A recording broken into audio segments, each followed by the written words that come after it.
तो आगे बढ़ते हैं हमारे अगले टॉपिक पर, जिसको बोलते हैं हम कॉन्सेंट्रेशन सेल। ठीक है, तो बहुत ध्यान से समझना, कॉन्सेंट्रेशन सेल बहुत इंपॉर्टेंट है। पहले इसकी डेफिनेशन लिखेंगे, क्या लिखना है, लिखो, two solutions of same material are present with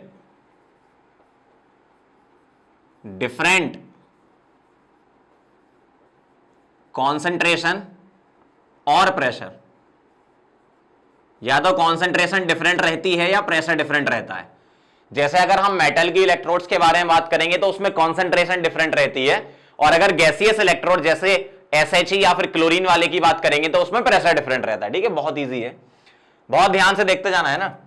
अब देखना जरा, मैं इसमें बना रहा हूं, सबसे पहले मेटल से आपको समझा देता हूं, सेम वही हम अपना अप्लाई करेंगे गैसियस के लिए। अब आपसे क्या बोला है, दो सॉल्यूशन होंगे। ठीक है, जैसे डैनियल सेल याद है आपको, डैनियल सेल में Zn होता था एनोड की तरफ और कैथोड की तरफ कॉपर होता था। तो Zn की तरफ भी एनोड की तरफ Zn भी रहे और कैथोड पर भी Zn आ जाए, मतलब एनोड और कैथोड दोनों ही किसके हो जाए, Zn के हो जाए। ठीक, तो एक एग्जांपल से मैं समझा रहा हूं, ध्यान से डायग्राम बनाएंगे बहुत। जैसे मेरे पास इस तरफ एक कंटेनर है, ठीक है, एक सॉल्यूशन मेरे पास यहां है, बहुत आराम आराम से समझना है ना, इंपॉर्टेंट है।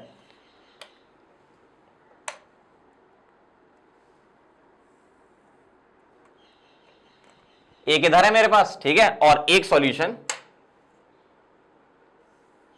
इधर है। मतलब मैंने क्या करा, डैनियल सेल में कॉपर को हटा के उधर भी क्या लगा दिया, Zn लगा दिया।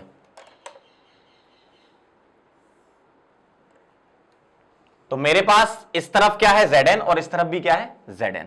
ठीक है, ध्यान से लिखना, ये है मेरे पास क्या, सॉल्यूशन। कितना सॉल्यूशन है, इसकी कॉन्सेंट्रेशन अलग है, इसको बोल रहा हूं मैं C1 मोलर कॉन्सेंट्रेशन का क्या, ZnSO4 सॉल्यूशन है। ठीक, इधर भी एक सॉल्यूशन है और ये है मेरे पास C2 मोलर का, और ये भी ZnSO4 है। ठीक, मेरे पास इलेक्ट्रोड लगी हुई है, एक इलेक्ट्रोड यहां लगी है,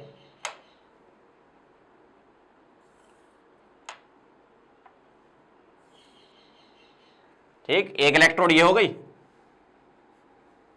और एक इलेक्ट्रोड यहां है।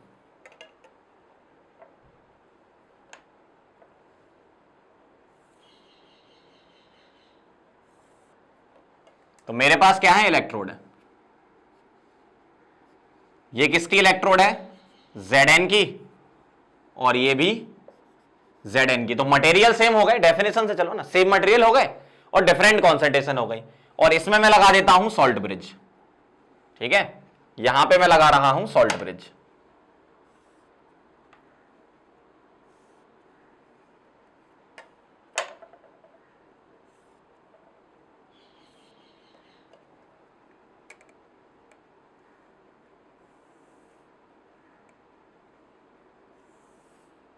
तो ये हो गया अपना भाई साहब सॉल्ट ब्रिज। ठीक है, इस तरीके से ऐसे कर दिया। तो क्या कहानी है अभी तक की, बताओ। दो अलग अलग सॉल्यूशन है, कॉन्सेंट्रेशन डिफरेंट है, मटेरियल सेम यूज किया है, ठीक है, और सॉल्ट ब्रिज लगा है। अब इसको अंदर से तो अपन ने सॉल्ट ब्रिज से कनेक्ट कर दिया, बाहर से इसको कनेक्ट कर दो किससे, वायर से। तो स्विच लगा दिया, ये वोल्ट मीटर है, यहां पोटेंशियल डिफरेंस दिखेगा आपको, और ये मैंने कनेक्ट कर दिया इसको। अब होता क्या है, आप याद करो, लेफ्ट साइड एक अलग रिएक्शन चलेगी, राइट साइड एक अलग रिएक्शन चलेगी। लेफ्ट साइड क्या रिएक्शन चलेगी, अच्छा इसे बोलते क्या है, एनोड, और इसे क्या बोलते हैं, कैथोड। ठीक है ना, तो यहां पर अलग रिएक्शन, यहां पर अलग, क्या चलेगी, ध्यान से देखना, Zn से Zn2+, लेकिन किसका, C1 मोलर कॉन्सेंट्रेशन का। यहां पर क्या होगा, प्लस 2 इलेक्ट्रॉन भी लिख रहा हूं है ना, यहां पर क्या होगा, Zn2+ से क्या बनेगा, Zn बनेगा, लेकिन कितना, C2 मोलर का। सही ना, क्योंकि इधर कॉन्सेंट्रेशन C1 थी और इधर C2 थी, बिल्कुल क्लियर है। ये सॉलिड है, ये आयन है, तो क्या लगा देते हैं, एक्वस, इस तरीके से। तो ये अपनी हाफ रिएक्शन होंगी। ये एनोड वाली और ये कैथोड वाली। आप जानते हैं एनोड पर ऑक्सीडेशन और कैथोड पर रिडक्शन होता है। अब मैं इन दोनों को ऐड कर दूं तो नेट सेल रिएक्शन क्या बनेगी हमारी, ध्यान से देखो। नेट सेल रिएक्शन बनेगी, नेट सेल रिएक्शन क्या बनेगी, इन दोनों को ऐड कर दो तो देखो Zn सॉलिड कट जाएगा, इलेक्ट्रॉन कट जाएंगे। जब इसको ऐड करूंगा तो Zn2 plus aqueous with C2 molar concentration से क्या दिखेगा, Zn2 plus aqueous with C1 molar concentration. ठीक है, इस तरीके से। अब मुझे इसके लिए लिखना है सेल रिप्रेजेंटेशन। तो सेल रिप्रेजेंटेशन कैसे लिखते हैं,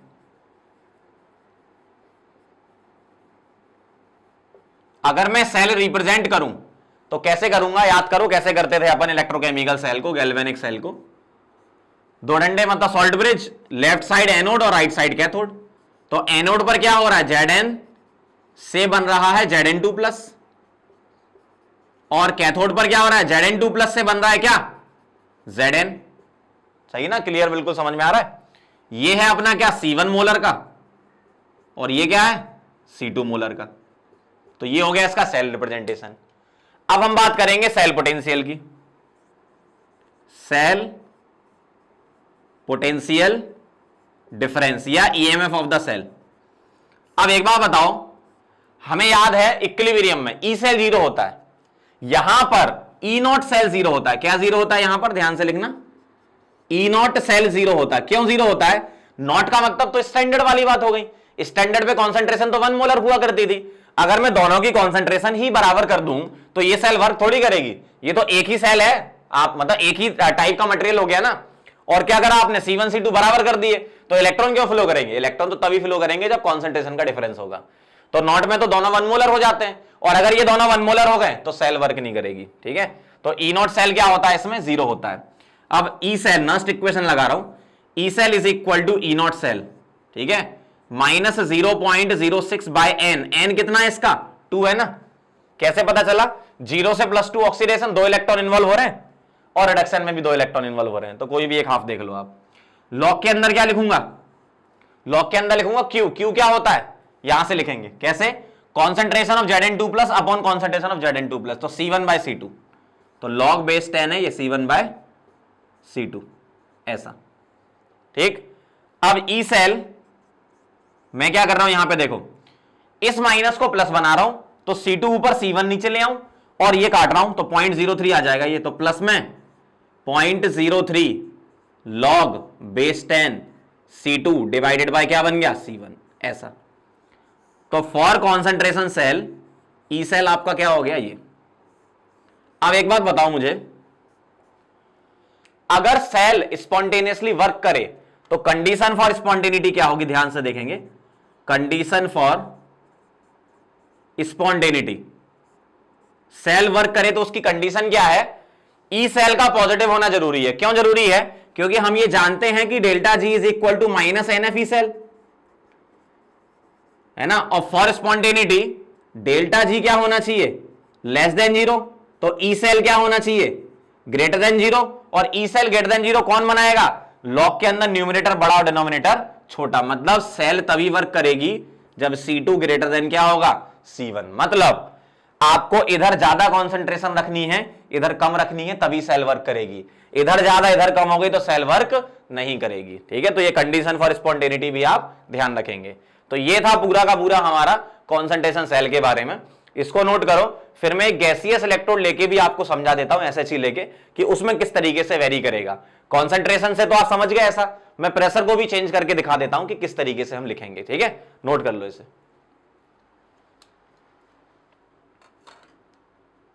चलो, तो मैंने आपको Zn वाले से बता दिया कि कॉन्सेंट्रेशन वेरी करेंगे तो कैसे करना है। एक गैसियस इलेक्ट्रोड का भी ले लेंगे, तो गैसियस में कैसे करोगे उसको भी समझ लेते हैं। ध्यान से देखना जरा, मैंने क्या करा, यहां पर Zn की रॉड हटा के SHE लगा दी। ठीक है, हाइड्रोजन इलेक्ट्रोड लगा दी, गैसियस इलेक्ट्रोड लगा दी। यहां पर H2 गैस इंसर्ट कराई P1 ATM प्रेशर पर। ठीक है, और यहां पर H2 गैस इंसर्ट कराई P2 ATM प्रेशर पर। अब प्रेशर वेरी कर रहे हैं। ठीक है, ध्यान से देखना, ये है 1 मोलर HCl या H+ का सॉल्यूशन, एसिडिक सॉल्यूशन, और ये भी 1 मोलर एसिडिक सॉल्यूशन। आप इसमें इस तरीके से वेरिएशन भी ले सकते हो कि प्रेशर हम 1 atm रख दें और कॉन्सेंट्रेशन चेंज कर दें। आप प्रोसेस समझ लो एक्चुअल में हो क्या रहा है। मैं एक को फिक्स करके दूसरे को वेरी कर रहा हूं, आप इसको फिक्स करके इसको वेरी करोगे तो उसके अकॉर्डिंग कैलकुलेशन कर लेना। तो प्रेशर को किस तरीके से वेरी किया, इसको P1 और इसको P2 बोला। ये प्लेटिनम वायर लगा है, ये प्लेटिनम फॉइल है, ये तो आप जानते ही हो। अब मैं रिएक्शन लिख रहा हूं, देखना ध्यान से। जैसे ही स्विच क्लोज किया तो काम शुरू, क्या होता है, एनोड पर रिएक्शन होती है। क्या रिएक्शन होती है, ऑक्सीडेशन। तो अगर ऑक्सीडेशन होगा तो H2 कन्वर्ट होगा किसमें, 2H प्लस में, और प्लस क्या देगा ये 2 इलेक्ट्रॉन, इस तरीके से, सही है। और कैथोड पर क्या होगा, कैथोड पर 2H प्लस प्लस ये इलेक्ट्रॉन लेके क्या बना लेगा, H2 बना लेगा। ये गैस है, ये आयन है, तो क्या लिख देंगे अपन, एक्वस, यहां एक्वस और यहां गैस। अब जो कंडीशन है वो लिखो। देखो ये तो आपको 1 मोलर दे रखा है, ये 1 मोलर दे रखा है, ये P1 और ये P2, एटीएम में जो है प्रेशर दे रखा P1 P2, ठीक है। अब दोनों को ऐड कर दो तो नेट सेल रिएक्शन आ जाएगी। तो दोनों को ऐड करूंगा तो मुझे मिलेगा नेट सेल रिएक्शन। देखो ऐसी दिखेगी रिएक्शन आपको। जब मैं इसको ऐड करूंगा इसमें, तो बहुत ध्यान से देखना, H प्लस उड़ चुका होगा, क्लियर, H प्लस उड़ जाएगा, क्यों, 1 मोलर का इलेक्ट्रॉन उड़ जाएंगे। क्या बचेगा, H2 गैस से H2 गैस, ऐसा दिखेगा आपको। ये P1 एटीएम का और ये P2 एटीएम का, ध्यान से देख लो। जब मैं इन दोनों को ऐड करूंगा तो ये कट चुका होगा और P1 P2 एटीएम का गैस बचा होगा ऐसा। सेल रिप्रेजेंटेशन कैसे करते हैं, बहुत ध्यान से देखना। सेल रिप्रेजेंटेशन ऐसे करेंगे, ये सॉल्ट ब्रिज, एनोड, कैथोड।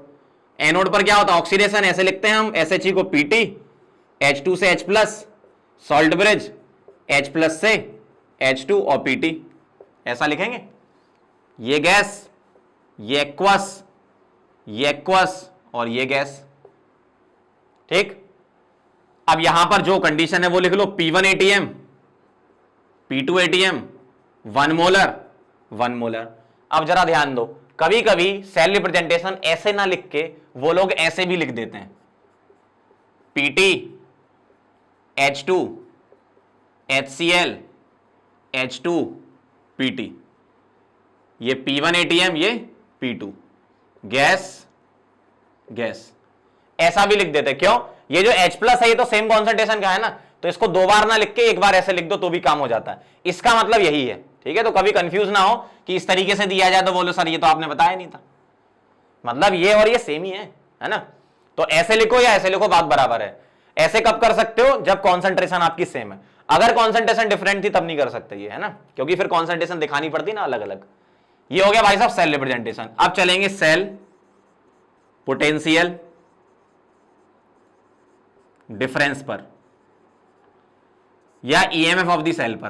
अब आपको ये तो पता है कि ये कॉन्सेंट्रेशन सेल है, तो for concentration cell E not cell क्या होता है, 0 होता है।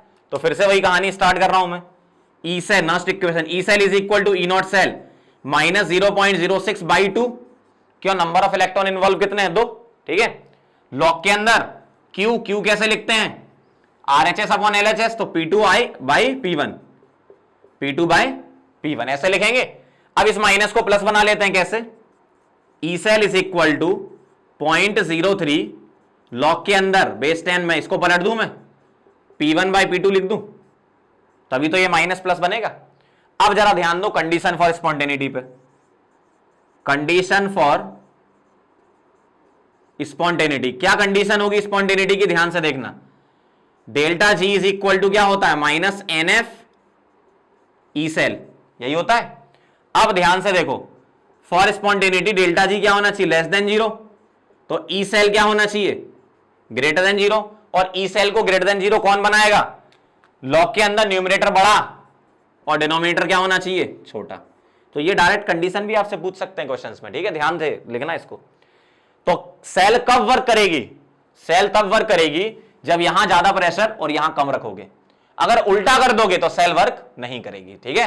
तो इस तरीके से गैसियस इलेक्ट्रोड के लिए लिखते हैं, नोट कर लो। फिर मैं आपको इसके न्यूमेरिकल करके बताता हूं कि न्यूमेरिकल कैसे करना है। देखो जब तक न्यूमेरिकल आप देखोगे नहीं ना, तब तक आइडिया नहीं लगेगा। थ्योरी से अंडरस्टैंडिंग बनेगी, बहुत अच्छी बात है, थ्योरी समझना बहुत जरूरी है, लेकिन न्यूमेरिकल उससे भी ज्यादा जरूरी है। और न्यूमेरिकल आप कैसे करोगे, आप तो पहली बार पढ़ रहे हो ना ये, तो न्यूमेरिकल मैं जब करके बताऊंगा फिर आप दूसरी बार जब करोगे तो आपसे बनेंगे, है ना। तो मैं कुछ न्यूमेरिकल आपको करके बता रहा हूं। मेरा यहां पर काम सिर्फ थ्योरी पढ़ाना नहीं है। आपने मेरे पुराने वीडियो लेक्चर्स भी देखे होंगे, सिर्फ थ्योरी पढ़ा के अलग नहीं हो जाते हम उसमें क्वेश्चन भी साथ में कराते हैं। आपको एग्जाम में क्वेश्चन ही करने हैं ना, तो क्वेश्चन कैसे करने हैं, जल्दी कैसे होगा, वो सब तरीके मैं आपको बता रहा हूं, ठीक है। तो ये जो इतने भी वीडियोस में बना रहा हूं, अगर आपको ये पसंद आ रहे हैं तो ये जरूर आप शेयर कीजिए इसको और वीडियो पूरा देखा कीजिए। कभी कभी क्या होता है, कुछ लोग 30 सेकंड पे आगे बढ़ गए, फिर 40 सेकंड, 50 सेकंड, 60 सेकंड, सीधे आगे बढ़ के एंड में आ गए, सीधे होगा खत्म। ऐसे मत करा करो। अगर पढ़ना है तो बहुत आराम से पढ़ो, एक बार वीडियो पूरा देखा करो, क्योंकि हो सकता है बीच में कहीं मैंने ऐसी चीज बताई हो जो आपके किसी जमाने में छूट गई हो, या कोई नया ऐसा तरीका आ गया हो जो बहुत आसानी से मैं समझा पाऊं, है ना। तो इस टाइप की चीजें बीच में आ जाती हैं, ठीक है। तो आप बीच में जरूर वीडियो को पूरा देखेंगे तभी तो पूरा समझ में आएगा। अगर आप वीडियो को स्टार्टिंग में शुरू करेंगे और फॉरवर्ड करके देखते जाएंगे तो काम नहीं बनेगा, क्योंकि आपको सारे कॉन्सेप्ट कवर करने हैं। मैं सारा डिटेल में इसलिए पढ़ा रहा हूं आपको ये सब चैप्टर, ताकि एक एक सिंगल इंपॉर्टेंट चीज जो है वो छूटे ना आपसे, ठीक है। तो नोट कर लो इसको, फिर आगे मैं न्यूमेरिकल बताता हूं आपको। चलो अब क्वेश्चन देख लो किस तरीके से कंसंट्रेशन सेल के क्वेश्चन करोगे, ध्यान से देखना जरा। ईएमएफ निकालना मुझे किसका, इस सेल का ईएमएफ निकालना है, ठीक है। ई सेल निकालना है। तो ई सेल कैसे निकालोगे, देखो जरा, ये मेटल इलेक्ट्रोड है, ठीक है, और मेटल इलेक्ट्रोड के लिए जैसा Zn वाला किया था उसी टाइप से करेंगे। तो सबसे पहला काम क्या करना है, ई सेल का फॉर्मूला लगाना है। E cell is equal to, E not cell क्या होता है, 0, ठीक है, माइनस 0.06 डिवाइडेड बाय एन, ठीक। एन कितना है आपका इसका, 0 से +2 जा रहे हो 2 का चेंज, या +2 से 0 जा रहे हो 2 का चेंज, ठीक है, एन हो गया। लॉग के अंदर आप क्या लिखते हो, लॉग के अंदर क्यू लिखते हो, और क्यू कैसे लिखते हो, RHS अपॉन LHS में। अब उसको हम कैसे बनाएंगे, एक हाफ रिएक्शन आपकी ये आ गई क्या, M से M2 प्लस 2 इलेक्ट्रॉन, और दूसरी क्या आ गई, M2 प्लस से 2 इलेक्ट्रॉन लेकर क्या आ रहा है ये M। इक्वेशन नंबर 1 और 2 को ऐड कर दो। बस ये देख लेना कि कौन सा कॉन्सेंट्रेशन का है। जैसे M2 प्लस है, ये कितने का, 0.2 मोलर का है, और ये M2 प्लस कितने का है, 0.4 मोलर का है। तो जब इनको ऐड करोगे तो M2 प्लस से M2 प्लस ये कितने का, 0.4 का, और ये कितने का, 0.2 का। तो अब इसके लिए Q लिखो जरा यहां पे लॉग के अंदर, RHS अपॉन LHS, मतलब 0.2 डिवाइडेड बाय 0.4। तो ये कितना आ गया, 0.2 बाय 0.4, 1/2। पलट दो उसको, 2 ऊपर ले जाओ तो यहां माइनस का प्लस बन जाएगा। तो E cell is equal to plus 0.03 into log 2, सही है ना, पलट दिया मैंने इसको। log 2 कितना होता है, 0.3 होता है, तो मैं लिख रहा हूं 3 इंटू 10 की पावर -2, और यहां से क्या लिख रहा हूं, log 2 को 0.3 मतलब 3 इंटू 10 की पावर -1। तो ये क्या आ गया, 9 इंटू 10 की पावर -3 वोल्ट। इस तरीके से अप्लाई करना है। आप डायरेक्ट फॉर्मूला भी लगा सकते थे क्या, E cell is equal to plus 0.06 by N मतलब 2, लॉग के अंदर क्या लिखते थे अपन, C2 बाय C1। तो वैसा भी आप लिख सकते हो, C2 बाय C1 सीधे लिख सकते थे। मैंने एक बार पूरा डिटेल में सॉल्व करके बता दिया। अब अगला क्वेश्चन बहुत ही ध्यान से देखना। एक मैंने गैसियस इलेक्ट्रोड आपको बताया था, SHE वाला पिछला केस। अगर उसमें क्लोरीन जैसा कर दें तो क्या होगा, ध्यान से देखो। जब इसका आप सेल रिप्रेजेंटेशन देख रहे होगे तो आपको ऐसा लग रहा होगा सर 0 से -1 ये तो रिडक्शन है, आपने तो बोला था लेफ्ट साइड ऑक्सीडेशन होता है। मैंने सही बोला था, इसको सही लिखने की जरूरत है। इसमें देखो -1 से 0 ऑक्सीडेशन हो रहा है, आपने तो बोला था कि सॉल्ट ब्रिज के राइट साइड रिडक्शन होता है, बिल्कुल सही बोला था मैंने। इसको सही करने की जरूरत है। तो क्या करेंगे, इस तरफ हम ऑक्सीडेशन वाली रिएक्शन लिखेंगे। कैसे, Cl माइनस से Cl2, ये लिखना है आपको, कहां पे, एनोड की साइड, पहली रिएक्शन। तो 2Cl माइनस क्या करेगा, Cl2 प्लस 2 इलेक्ट्रॉन देगा, और राइट साइड क्या, रिडक्शन वाली रिएक्शन लिखोगे तो Cl2 से क्या करोगे, 2Cl माइनस, ठीक है, इलेक्ट्रॉन दे देना इसको, ऐसा दिखेगा आपको। अब देखो जरा, ये 1 मोलर ये 1 मोलर का है, 1 मोलर का है ना, तो ये 1 मोलर और ये 1 मोलर का हो गया। और ये वाला Cl2 किसका है, P1 ATM का, और ये किसका है, P2 ATM का, सही है ना। इस तरीके से लिखना आपको, लेफ्ट साइड ऑक्सीडेशन ही लिखना हमेशा, ध्यान रखना। दोनों को ऐड कर दो, क्या कट जाएगा, Cl माइनस कट जाएगा, Cl2 से Cl2 बनेगा, P2 से P1, तो Cl2 P2 से Cl2 P1 ATM वाला, ठीक। अब इसके लिए हम लिखेंगे नेक्स्ट इक्वेशन, कैसे लिखते थे, E cell is equal to, concentration cell है तो 0, E not cell, minus 0.06 divided by 2 लिखूंगा, क्यों, n factor, number of electron involve in the reaction. Log के अंदर क्या आएगा, P1 बाय P2, सही है। अब क्या करोगे, इस माइनस को प्लस बना लो तो P2 को ऊपर और P1 को नीचे ले जाओ और डिवाइड कर दो तो 0.03 लॉग के अंदर क्या आ गया, P2 अपॉन P1 ऐसा आएगा। अब लिखेंगे हम कंडीशन फॉर स्पॉन्टेनिटी।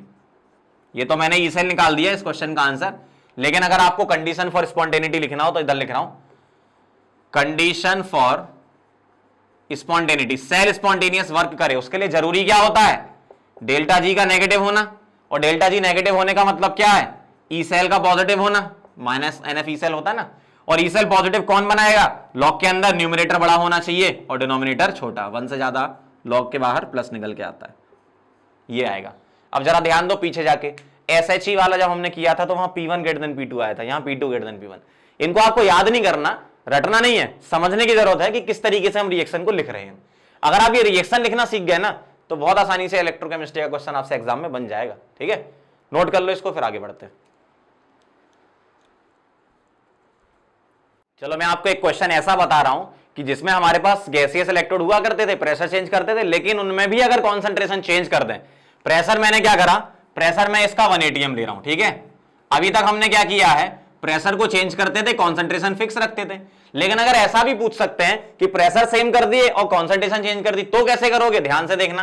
लेफ्ट वाली रिएक्शन क्या बनेगी आपकी, H2 से 2H प्लस 2 इलेक्ट्रॉन, सही है, रिएक्शन 1। राइट वाली रिएक्शन क्या बनेगी, रिडक्शन वाली, 2H प्लस 2 इलेक्ट्रॉन, इससे क्या बनेगा, H2। ठीक है, इन दोनों को ऐड कर दो। अब देखो प्रेशर सेम है तो ये कट जाएगा, H2 कट जाएगा, सेम प्रेशर का है, लेकिन ये नहीं कटेगा। जो ये वाला H+ है ये कौन सा है, 10⁻⁻6 मोलर का, और ये वाला जो H+ है वो 10⁻⁻4 मोलर का है। तो दोनों को ऐड करोगे तो नेट रिएक्शन बनेगी 2H+ से इलेक्ट्रॉन कट गया, H2 कट गया, 2H+, ये 10⁻⁻6 का और ये 10⁻⁻4 का। अब यहां पर आप ये कोफिशिएंट जो है ना वो काटना मत, क्योंकि ये चेंज नहीं हो रहा है, क्योंकि हम n फैक्टर इसका 2 लेके चलते थे, तो कोफिशिएंट मत काटना, इसको इसी के साथ रख देंगे हम। कॉन्सेंट्रेशन आपको अलग अलग दे रखी है ना, तो कोफिशिएंट मत काटना। तो अब मैं इसका क्या लिख रहा हूं, ई सेल, ध्यान से देखना, E cell is equal to E0 cell minus 0.06/2, क्योंकि n फैक्टर हमने 2 लिया है, लॉग के अंदर RHS अपॉन LHS, तो 10⁻⁻6 का होल स्क्वायर डिवाइडेड बाय 10⁻⁻4 का होल स्क्वायर। इसको सॉल्व कर लो, कितना आ गया, 10⁻⁻12 हो गया ये ऊपर, और 10⁻⁻8 हो गया यहां पर नीचे, तो 10⁻⁻8 ऊपर जाएगा तो 10⁻+8 हो जाएगा, और -12 था तो 10⁻⁻4, और ये आ गया आपका क्या, -0.03, ऐसा हो गया। और मैं इसको लिख रहा हूं प्लस में 0.03, तो ये लिख सकता हूं log 10⁻+4 कर दूं ना इसको, सही ना, पलट दिया उसको, तो 4 आगे ले आओ, तो 0.03 log A⁻B की प्रॉपर्टी इंटू 4, 4 इंटू 3 क्या आ गया, 12.12 वोल्ट। इस तरीके से आपको सॉल्व करना है, समझ गए बात को, नोट कर लो।